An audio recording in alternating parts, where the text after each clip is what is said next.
Good afternoon, students. Welcome back. I am making this video for Standard 9. Subject is History, Chapter number 3, and this is the first part of my video. The name of the chapter is Nazism and the Rise of Hitler. Now, this name Hitler, you must be aware of this name. You might have heard this name even in the previous classes. Hitler, his full name is Adolf Hitler. He was actually a dictator of Germany. And he was responsible for the mass killings of Jews that was written as a red letter. This event was considered as a red letter in the world history, where approximately was said that 30% of the population of the Jews were reduced because of this mass killings. And this Adolf Hitler, he played very important role, and he was the active person in the Second World War. And he made his allies with Japan and Italy. Now, how everything was started?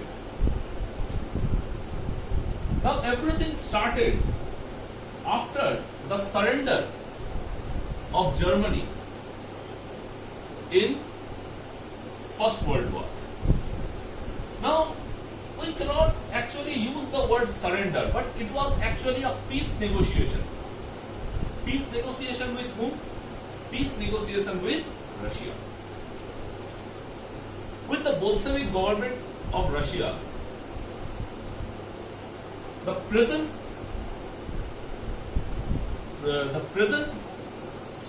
president on that time, Kaiser, he was abdicated.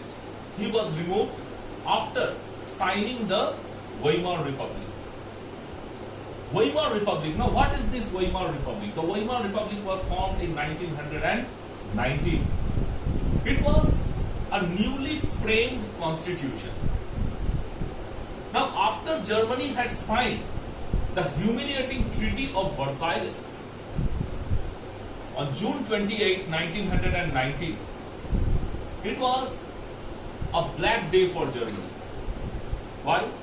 Because a peace treaty was signed which had almost taken away all the peace from the hearts of the German people.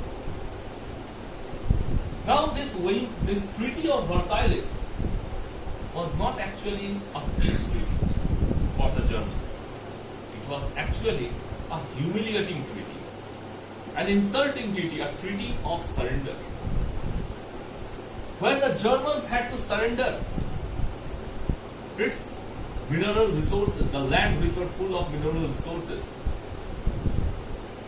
Germany has to surrender its gold reserves, his military, his men, military and all. The important area of Germany which was full of mineral resources, Rhineland, was surrendered. Some part was taken away by France, some were taken away by Poland. A maximum part had gone under the Russian militants. They have captured those areas. The value of the German currency came down. Germany had entered into a financial crisis. Why? Because Germany was made responsible for the First World War and had to pay war compensations to the Allied countries. So all these things happened because of the wrong decisions.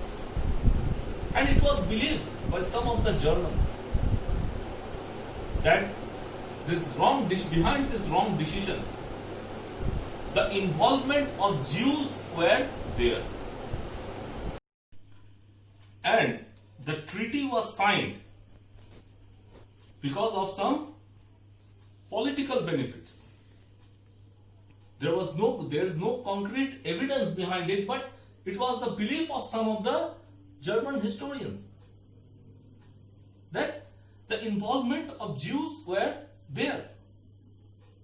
And it was a planned spread of communism in Germany, and which had a good influence of the Bolsheviks in Germany, so that the mineral resources can be captured.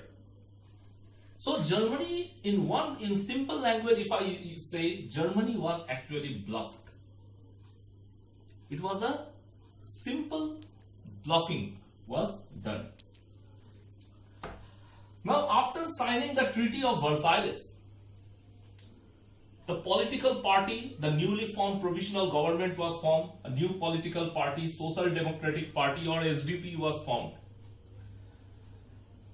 The president was chosen, newly president of Weimar was chosen. Name of the president is Friedrich Ebert. He was chosen as a new president who is to run the newly formed constitution after the First World War, that is the Weimar Constitution. This Weimar Constitution had lot of disadvantages in that. One of that was Article 48. This Article 48 used to take away the civil rights from the common people. And this Article 48 was responsible in affecting the middle class Germans during the Great Depression of 1929. Now, why this Great Depression actually occurred? This Great Depression actually occurred because the American stocks, the stock market of America was completely down. The provisional government of Germany on that time was actually run by US. And as the value of American stock was down, the banks were bankrupted and everything was finished. And the Weimar actually was very highly dependent on US. But as the stock fell down, the German as well as the other European countries, it collapsed like a house of cards. The common people were starving for food.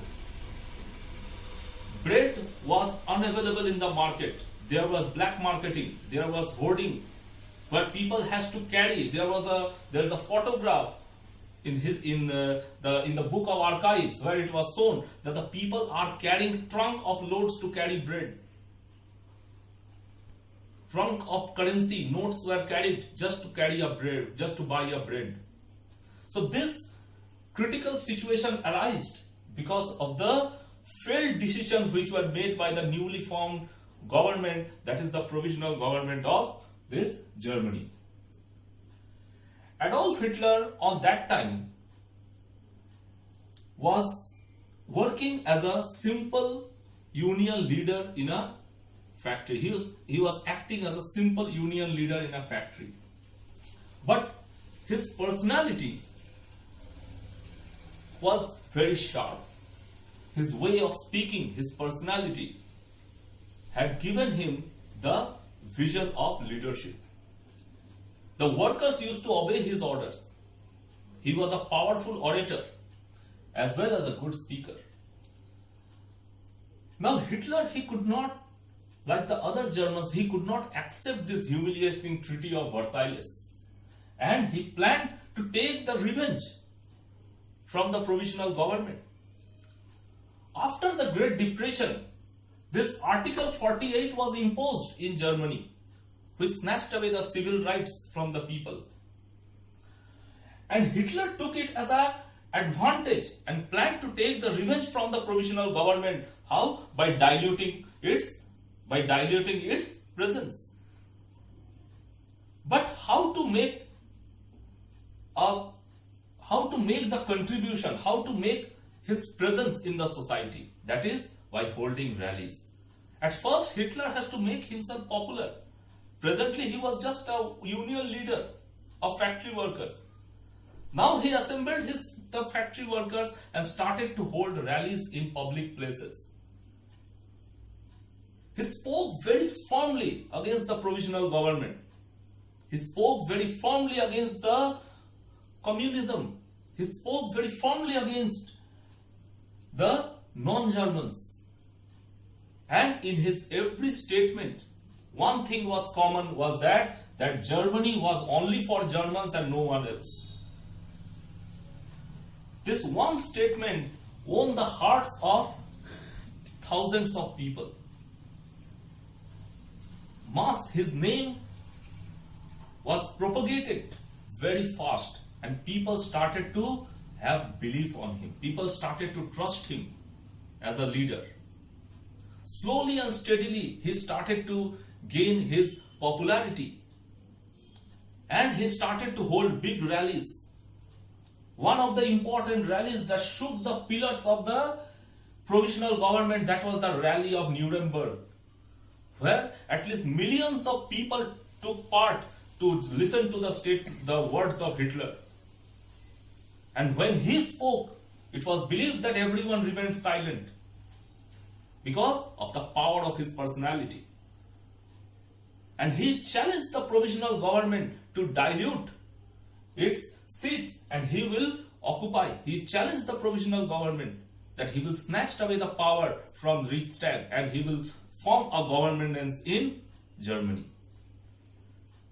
Many times the provisional government previously many times has used to dilute his movement. But his popularity was not reduced. It increased day by day. And this Great Depression brought him a good advantage. Not only the Great Depression, but the non-cooperative relationship between the directors of the provisional government, between the members of the provisional government, made Hitler to take the advantage of their chaos in the Reichstag. And what he did, he one day by force, he started to threaten the provisional government, and by this way, slowly and steadily, he made a great influence in the political system. He won the votes in Reichstag and came to power. There were no oppositions of him. No one dares to stand in opposition. One who dared was believed to be opposing not Hitler. That means he was opposing the Germans. So this was the rise of Nazism. He made his own army. He made his own followers. He used to keep his own military. So this was the thing that the provisional government used to fear. In a very simple competition, he won the maximum support in Reichstag, and he had formed the government. So this way, the rise of Nazism took place in Germany. So we will discuss more about the rise of Nazism in the second part. Till then, stay home, stay safe.